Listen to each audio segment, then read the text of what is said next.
Hello everyone, welcome back to the next video. In this video I will show you how to merge two videos using AV mutable composition in native iOS app with Swift. So first of all I will show you guys the output. So here I have one button called pick video. If I click on it, here you can see I have two videos. So first of all I will select this 15-second video. Okay, now I will again click on pick video, and I have this 1 minute long video, so I'll just select on that. If you have more videos you can pick that as well. Now what I will do is I will click on this merge button, and once the merge has been done, as you can see the merge has been done and it has automatically started playing the video using AV player. And if you see the video length, it is 1 minute 15-second long. So the first video which I was selected was 15 second, and the second, so here you can see the second video has started. So and the second video was almost 1 minute long. So the total is as if you see it is almost 1 minute 15 seconds. Now if I want, I can just save this video as well. If I click on save button, the video should be saved. If I click on pick video again, here you can see the first one, it is 1 minute 15 seconds long. So let's see how to do this. So first, here I have created my native iOS application using Xcode. I am using UIKit, but if you want you can use Swift UI as well. Firstly, inside your info.p list you will have to add this NS photo library usage description permission. Then inside my view controller, firstly I have imported photos UI as well as AVKit. Then I have created one array of URLs. So however many videos you picked would be appended to this particular array of URL.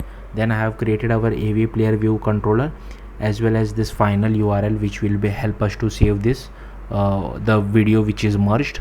Then I have created one pick video button and I attached some click listener to it. Similarly, I have created a save video button and I attached some click listener to it, and I have created a merge button as well and attached some click listener to it. We'll come back to merge later on. Firstly, I'll show you the pick video code. So once pick video has been clicked, I'm calling this method request authorization. If you have the permission, then only we call pick video. So if you see the request authorization, we are basically asking the permission from our photos app. Once the permission is granted, we come to pick video. Then we extend the PHPker configuration. Selection limit is 1, filtering by videos, and we open our PHPker view controller. So as soon as this is open, we go to this extension and this method gets called. So once the user picks a video, we get the result over here. I will come back to this. So this is a completion handler which I have created. So once we get the result, basically what I'm doing now is I'm saving that file to a temporary location to access it. You can't directly access it. So yeah, this is what the code is. Again, even I have copy pasted it from online, so you can just copy paste it. Just to access this, we have to do this all stuff.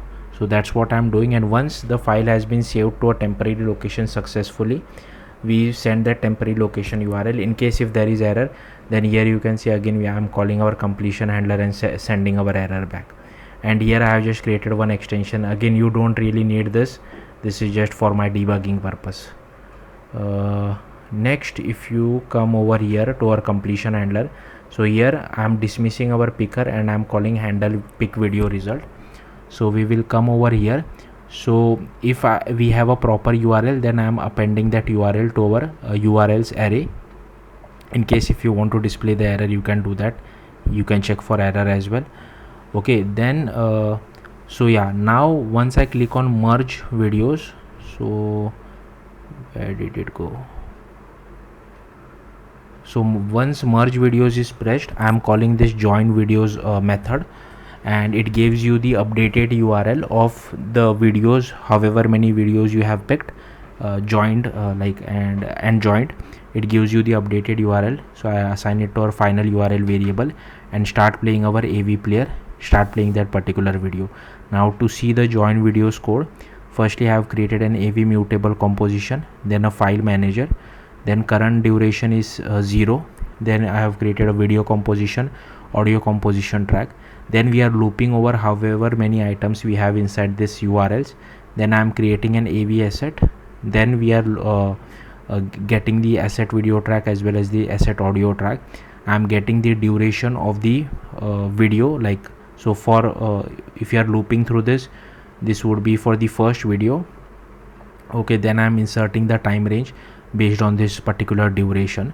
Now once the first video has completed, we are like updating this current duration to whatever is the current duration. So for the very start it would be 0, as you can see, and whatever is the duration of first video, so current duration would be the duration of first video. Now it will loop again for second video, and here it will so as you can see here I'm updating current duration, right? So for the second video, the starting point would be the current duration, which is the entire length of the first video. Okay, that's how this get appended. So this gets updated, and that's how I'm looping it. Then I'm just creating an export path as well as an export URL. If file already exists, I'm removing that file. Then I'm creating an AV asset export session. I'm assigning it to our output URL. File type is MP4. Optimize for network use is true. Then I'm exporting it, and I'm just checking the export status. If you want, you can just remove this as well, not really needed.